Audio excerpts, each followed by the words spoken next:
جعلی حکومت کا نعرہ لگاتے ہیں، لیکن آپ نے مذاکرات میں 8 فروری کا کوئی ذکر ہی نہیں کیا، نہ ہی کوئی اس حوالے سے نمبر 1۔ اور سر دوسری چیز، سپریم کورٹ نے بھی 39 جو آپ کی نشستیں تھیں ان کو تسلیم کیا تھا کہ وہ ایم این اے ہیں پی ٹی اے کے، اس کے اوپر بھی آپ نے مخصوص نشستیں لینے کے لیے یا باقی مخصوص نشستوں کا جو معاملہ ہے وہ پس پش ڈالا ہوا ہے۔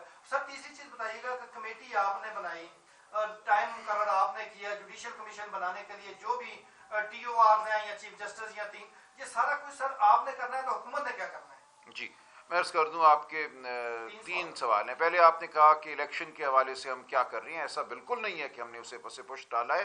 اگر آپ ہمارا جو چارٹر آف ڈیمانڈز ہم نے جو تحریری طور پہ دیا تھا اس کو پڑھیں تو کہتا ہے کہ ہم کھڑے ہوئے ہیں عوام کی آواز کے لیے، مینڈیٹ کے لیے۔ یہ 2 مطالبات ہم نے لکھا ہے، these are prerequisites for a wider conversation.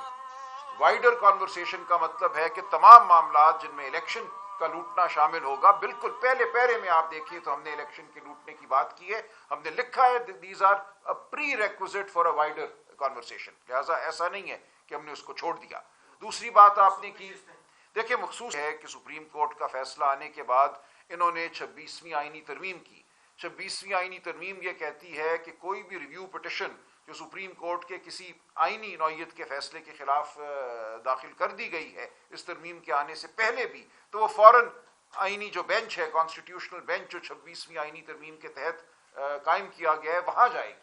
اب ہمارے لیے یہ انتہائی میں سمجھتا ہوں ناقابل قبول صورتحال ہے، سپریم کورٹ کا ایک فیصلہ ہمارا مروجہ قانون ہے، پوری دنیا کا قانون ہے، اسی بینچ نے ریویو سننا ہوتا ہے، لیکن انہوں نے قانون بدل دیا، آئین بدل دیا، اور وہ بھی اغواکاری کے ذریعے کہ اب وہ ریویو انہی ججوں کے پاس جائے گا جو پہلے ایک رائے دے چکے ہیں اس حوالے سے، جو کہہ چکے ہیں کہ اکثریتی فیصلے کو نہ مانو۔ یہ تاریخ میں نہیں ملتا کہ ایک اقلیتی بینچ جو ہے یا اقلیتی ممبران ایک بینچ کے یہ کہیں کہ اکثریت کے فیصلے کو مت مانو۔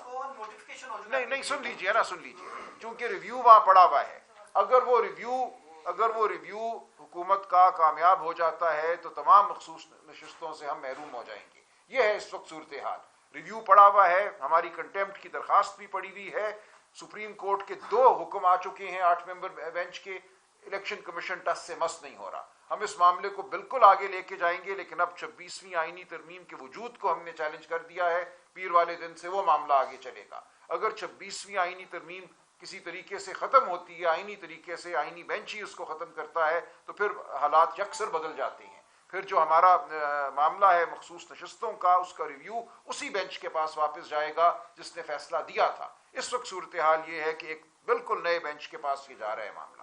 تو یہ آپ کا تیسرا بھی تھا آپ کا ایک سوال۔ جی دیکھیں، ہم نے یہ کہا کہ اس کمیٹی میں جو آپ نے کمیشن قائم کرنے ہیں وہ تو بالکل ایک اصول کی بات ہے نا، آپ اس اصول کی بات پہ ہم سے اگر اتفاق کر لیتے ہیں تو باقی جو جزیات ہیں ان پہ تو بات ہو سکتی ہے، لیکن اگر آپ اصولی طور پہ یہ کہتے ہیں کہ نہیں ہم نے سچ جاننا ہی نہیں، 9 مئی کے حوالے سے یا 26 نومبر کے حوالے سے ہم نے ایک قدم بھی آگے نہیں بڑھانا، تو پھر کوئی بات رہ نہیں جاتی، جزیات کا تو معاملہ ہی نہیں ہے۔ دیکھیں 2015 میں ایک کمیشن قائم ہوا تھا 2013 کے الیکشن کے حوالے سے، ناصر الملک صاحب جو اس وقت چیف جسٹس تھے انہوں نے اس کی سربراہی کی تھی۔ ایسا نہیں کہا گیا تھا کہ چونکہ معاملات عدالتوں میں ہیں، الیکشن اپیلیں، الیکشن پٹیشنیں چل رہی ہیں، اس لیے الیکشن کے حوالے سے کمیشن نہیں بن سکتا۔ وہ معاملات اپنی جگہ ہوتی ہیں، لیکن ایک اوور آل جو جائزہ لینا ہوتا ہے، ایک جو عمومی جائزہ لینا ہوتا ہے کہ کیا ہوا، وہ بالکل مختلف بات ہوتی ہے۔ اس لیے کمیشن کے بارے میں مذاق اڑانا ہمیں یہ اندیا دیتا ہے کہ کوئی خلوص نہیں ہے دوسری جانب کی جزیات پہ بات ہو سکے۔ عمران خان صاحب نے کہا عمران خان صاحب نے کہا کہ مذاکرات نہیں بڑھیں گے آگے، تو آپ لوگ کہہ رہے ہیں کہ عوام میں مسئلہ لے کے جائیں گے، دوبارہ پھر Pakistan Tehreek Insaf street power use کرے گی، سب کچھ کر سکتے ہیں۔ دیکھیں احتجاج کرنا ایک آئینی حق ہے، آپ آئین کا آرٹیکل 15 پڑھیے، سڑکوں پہ چلنا ہر پاکستانی کا آئینی حق ہے، سڑک پہ چل کے سیاسی آواز بلند کرنا آئینی حق ہے، آرٹیکل 19 پڑھیے، آرٹیکل 17 پڑھیے، اکٹھے ہو کے کھڑے ہونا ایک آئینی حق ہے۔ یہ بنیادی انسانی حقوق ہیں، چلنا، کھڑے ہونا، بولنا۔ اگر یہ آپ نہیں دیتے تو زندگی نہیں ہے۔ تو ہم ہر وہ کام کریں گے جس کی اجازت ہمیں آئین دیتا ہے، ہم مقدمے بھی لڑیں گے، ہم پارلیمان میں بھی بیٹھیں گے، ہم سیاسی محاذ پہ بھی لڑیں گے، ہم دنیا سے مطالبہ کریں گے کہ جو اس ملک میں انسانی حقوق کی پامالی ہو رہی ہے اس کا نوٹس لیا جائے۔ انسانی حقوق کی پامالی کبھی کسی ملک کا اندرونی معاملہ نہیں ہوتا، یہ پوری انسانیت کے ضمیر کو جھنجھوڑنے کا باعث ہوتا ہے۔ तमाम चार्टर, ह्यूमन राइट्स चार्टर अक़वाम मुत्तहिदा का, दीगर तमाम गवर्नेंट्स जो हैं वो ये लाजिम करते हैं हर मुल्क की हुकूमत को कि इंसानी हुकूक की ताबेदारी की जाए। अगर ऐसा नहीं होता तो तमाम आलम जो है उसको हम गवाह बनाएंगे। अच्छा सर, एक सवाल ये है कि कल इरफान सिद्दीकी साहब से जब हमने पूछा तो उनका कहना था कि अगला जो इजलास था वो तहरीक इंसाफ के जो मुतालबात हैं जुडिशल कमीशन के हवाले से बिलखुसूस उसी पर तो ही बात करनी थी, दरमियाना रास्ता निकालना था, लेकिन तहरीक इंसाफ ने फरार इख्तियार किया है। अगर वो बैठेंगे नहीं तो हल कैसा निकलेगा? और ये चीज भी क्लियर कीजिएगा कि आप लोगों ने जो डिमांड साहब रखे हैं, जो मुतालबात हैं, वो अगर मुज़ाकरात नहीं होंगे तो फिर मरअन आप लोगों के मुतालबात को कैसे हुकूमती कमेटी तस्लीम कर सकती है? बातचीत करेंगे। देखें क्या ज़रूरत थी वज़ीर कानून को ये प्रेस कॉन्फ्रेंस करने की कि बिल्कुल ये काबिल गौर ही नहीं है इनके मुतालबात? क्या ज़रूरत थी इरफान सिद्दीकी साहब को बयान देने की टीवी पे आके कि बिल्कुल नहीं हम मानेंगे? पहल तो उन्होंने की है, खामोश रहते ना। अगर हमारे स्पोक्स पर्सन के मदरसे पे हमला किया गया हामिद रजा साहब के, तो ये क्या ज़रूरत थी? उस दिन तीसरी नशस्त के बाद बाहर निकलते ही हम पे हमला किया गया, मजाक उड़ाया गया, सख्त जुबान इस्तेमाल की गई। तो ये तमाम मामला दूसरी जानिब से आए हैं। अगर वहां से खामोशी होती तो हम भी खामोशी रखते। हमला वहां से हुआ है, मजाक वहां से उड़ाया गया है, बाकायदा हमला हुआ है मदरसे पे, हमारे लोगों को गिरफ्तार किया गया है, मारा पीटा गया है, और फिर कहती हैं आओ आके चौथी नशस्त में बैठ जाओ।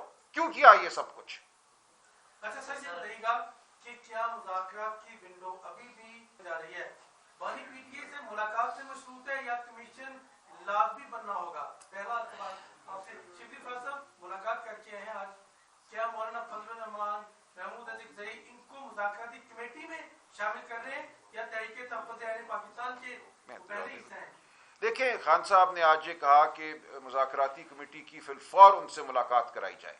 देखिए, अब उनके जहन में क्या है, उस मीटिंग में क्या तय पाता है, मैं नहीं कुछ कह सकता। उन्होंने कहा कि मुझसे मुलाकात कराई जाए, लेकिन साथ ही उन्होंने ये कहा कि दोनों जो कमीशन है इनके हवाले से ऐलान किया जाए, उसूली ऐलान तो किया जाए ना। ये दोनों मामलात में समझता हूँ अहम है। अगर उसूली ऐलान हो जाता है, फिर अगरचे 7 दिन गुजर गए हैं और हमारी इमरान खान साहब से मुलाकात होती है, तो हो सकता है इमरान खान साहब उसमें कोई रास्ता निकालें, कोई फैसला करें। लेकिन इस वक्त सूरत हाल ये है कि मुज़ाकरात खत्म हो चुके हैं। मैं नहीं समझता कि कमीशन की तश्कील के ऐलान के बगैर कोई चौथी नशस्त होगी। दोनों बातें जरूरी हैं, कमीशन की तश्कील का ऐलान भी हो और इमरान खान साहब से हमारी मुलाकात भी हो। जो दूसरा सवाल आपने किया, शिबली साहब जवाब देंगे, लेकिन मुज़ाकराती कमेटी यही है जो तहफ़्फ़ुज़ आइन के लिए जो हम जद्दोजहद कर रहे हैं और एक बड़ा हम चाहते हैं एक कट हम करें, वो एक दूसरा मामला है। और उसके लिए जैसा कि मैंने कहा, हम मारंग बलोच से भी मिलेंगे, हम हर एक से मिलेंगे। जी देखें, बुनियादी तौर पे मकसद तो ये है कि जितनी भी जमहूरी कुव्वतें हैं, जितनी भी सियासी जमातें हैं, चाहे वो इलाकाई हैं या वो मुल्की सतह पर हैं, उनके साथ मिलकर एक बुनियादी common agenda, minimum common agenda, और वो क्या है कि इस मुल्क में आइन और कानून की हुक्मरानी होनी चाहिए। इस पे जिसका भी इत्तेफाक है, हम उन सब सियासी कुव्वतों को साथ लेके चलेंगे और ये इसका जो दायरा है हम वो वसी करेंगे। क्योंकि देखें, ये वाहिद हुकूमत है और वो उसकी वजह भी यही है कि ये अवाम की सपोर्ट से ये नहीं आए हुकूमत में। आम तौर पे जो सियासी हुकूमतें होती हैं वो चाहती हैं कि मुल्क में सियासी इस्तेहकाम भी रहे और मसाइल कम हों ताकि वो चीज़ें कर सकें। ये वाहिद हुकूमत है जिसको कि इंटरेस्ट नहीं है, बल्कि वो उसको एक मुतज़ाद चीज़ समझती है कि जब ये स्टेबिलिटी आएगी तो उनका फिर रहना हुकूमत में बड़ा मुश्किल हो जाएगा। तो इसलिए ये कॉन्फ्लिक्ट ऑफ इंटरेस्ट पाकिस्तान की इंटरेस्ट के खिलाफ है कि ये नहीं चाहते कि मुल्क में नॉर्मलसी आए, मुल्क में कानून और आइन की हुक्मरानी हो। जिस तरह से कवानीन पास हो रहे हैं, आपने देखा कि पीका का कानून जिस तरह का ड्रैकोनियन कानून है, उसको किस तरीके से नेशनल असेंबली से किस तरह से वो सेनेट में भी पास करना चाहते थे, लेकिन पाकिस्तान तहरीक इंसाफ बिल्कुल अपने सहाफ़ी बरादरी के पीछे खड़ी हुई है। हम उनको सपोर्ट करते हैं और हम जो पीका के नई जो अमेंडमेंट्स हैं उसको हम रिजेक्ट करते हैं। ये बताइएगा कि आपने जो डिमांड की है कमीशन के क़याम की, हुकूमती लोग ये कहते हुए नजर आ रहे हैं कि ये हमारी बसात में नहीं है, इन लोगों ने हमारी बसात से बढ़ के डिमांड कर दी है। आपके बैकडोर चैनल्स पे एस्टेब्लिशमेंट के साथ भी राब्ते हैं, मिनिस्टर कोर की मुलाकात आप सब जानते हैं, चेहरे इक़्तिदार में उसकी बात लिस्ट है। क्या एस्टेब्लिशमेंट से भी आपने कमीशन के क़याम की बात की है? और तहरीक इंसाफ एक सवाल अक्सर करती है कि गोली क्यों चलाई, क्या आपने उस मुलाकात में एस्टेब्लिशमेंट से सवाल किया है कि गोली क्यों चलाई? और इस हवाले से आप अभी भी आपके मुज़ाकरात बैकडोर जारी हैं या फिर उनमें डेडलॉक आ चुका है? देखिए, बैकडोर मुज़ाकरात कोई नहीं है। गौहर साहब वज़ाहत कर चुके हैं, एक मीटिंग थी, सिक्योरिटी के हवाले से थी, उस दौरान जो भी गुफ्तगू हुई, ज़ाहिर है सियासी इस्तेहकाम के बगैर ना माशी इस्तेहकाम होता है, ना सिक्योरिटी होती है किसी भी इलाके की। उस हवाले से बात हुई, कोई हमारे बैकडोर मुज़ाकरात जारी नहीं है। ये मांगना कमीशन हमारा बिल्कुल हक है, और देना जो है वो अब जो हुकूमत है उसी की सवाबदीद है ना।